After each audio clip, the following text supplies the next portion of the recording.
Luke chapter 23 is handed over to Pontius Pilate. Then the whole multitude of them arose and led him to Pilate, and they began to accuse him, saying, "We found this fellow perverting the nation and forbidding to pay taxes to Caesar, saying that he himself is Christ, a king." Then Pilate asked him, saying, "Are you the king of the Jews?" He answered him and said, "It is as you say." So Pilate said to the chief priests and the crowd, "I find no fault in this man."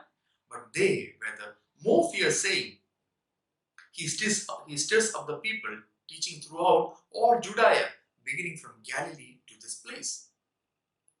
Jesus faces Herod. When Pilate heard of Galilee, he asked if the man were a Galilean.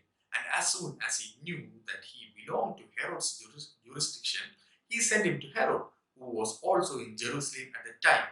Now when Herod saw Jesus, he was exceedingly glad, for he had desired for a long time to see him, because he had heard many things about him, and he hoped to see some miracle done by him. Then he questioned him with many words, but he answered him nothing. And the chief priests and scribes stood vehemently accusing him. Then Herod, with his men of war, treated him with contempt and mocked him, arrayed him in a gorgeous robe, and sent him back to Pilate. That very day, Pilate and Herod became friends with each other, for previously they had been at enmity with each other, taking the place of Barabbas. Then Pilate, when he had called together the chief priests, the rulers, and the people, said to them, "You have brought this man to me as one who misleads the people. And indeed, having examined him in your presence, I have found no fault in this man concerning those things of which you accuse him. No, neither did Herod, for I sent you back to him. And indeed, nothing deserving of death has been done by him. I will therefore chastise him and release him, for it was necessary for him to release one to them at the feast." And they all cried out at once, saying, "Away with this man, and release to us Barabbas, who had been thrown into prison for a certain rebellion made in the city, and for murder." Pilate, therefore, wishing to release Jesus, again called out to them.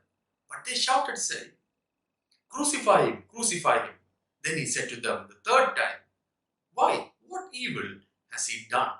I have found no reason for death in him.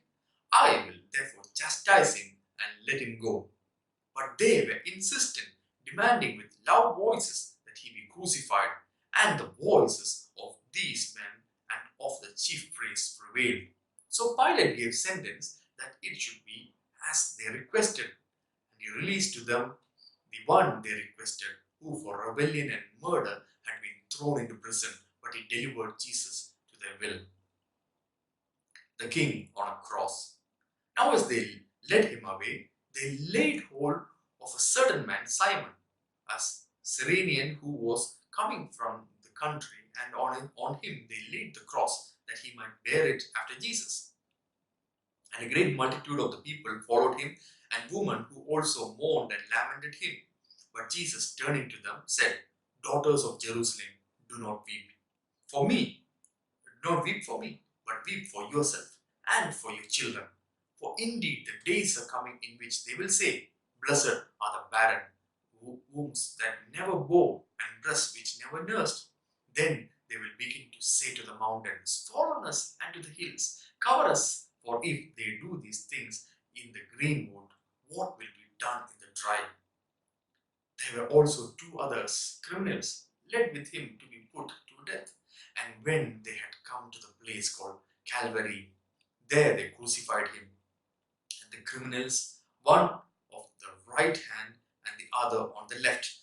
Then Jesus said, "Father, forgive them, for they do not know what they do."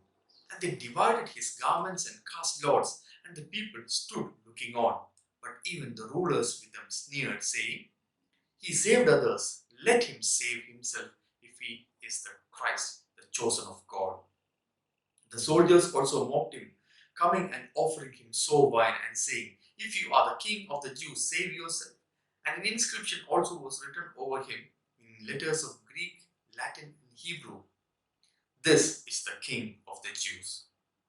Then one of the criminals who were hanged blasphemed him, saying, If you are the Christ, save yourself and us.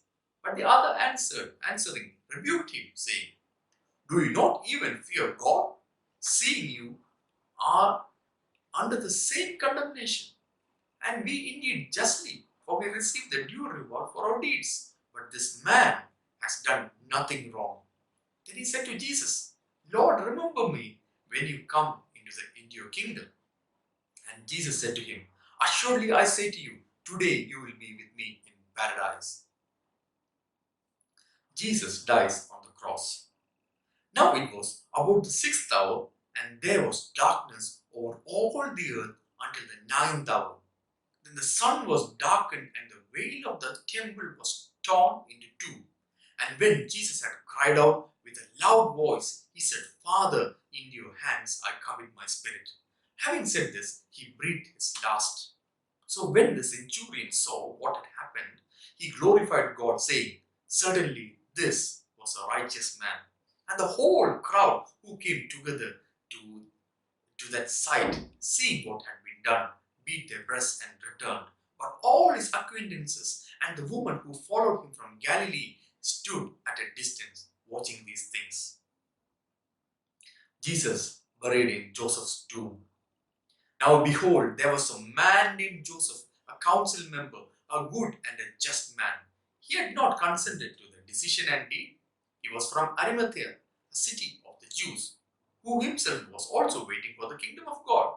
This man went to Pilate and asked for the body of Jesus. Then he took it down, wrapped it in linen, and laid it in a tomb that was hewn out of the rock, where no one had ever lain before.